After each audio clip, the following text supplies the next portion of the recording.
สบายดีทุกคนวันนี้เราสิมาสอนวิธีเวลาเข้าโทรเขาเนาะมันเสียงมันสิคอย WhatsApp หรือว่า Messenger เนาะไปแล้วเขาไปที่การตั้งค่าสาธิตให้เบิ่งเวลาเฮาบีบนี่มันก็จะไปขึ้นตั้งแต่เสียงแบบเพลงพวกหยังเนาะเขาไปการตั้งค่าหาคำว่ามันโทรศัพท์บ่โฟกัสในกล่องมึงอะ I am sorry การเสียงและการสั่นเนาะเข้าไปมันสิมีอีบอกเฮาปิดเสียงนี่มันก็จะเสียงบ่ดังเฮากดปุ่มมันก็บ่ได้นี่มันก็บ่ขึ้นบ่ไปมันจะขึ้นตั้งแต่แบบเป็นเสียงมีเดียซื่อเพราะว่าเฮาบ่ได้เปิดสวิตช์นี่ปรับเปลี่ยนด้วยปุ่มนี่เด้อ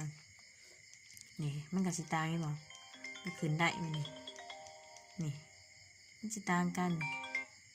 มีออกให้เบิ่งก่อนนี่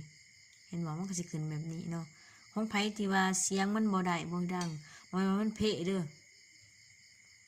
เพราะว่าจะไปปิดการตั้งค่ามันเนาะเท่านี้แบบคือมันนี่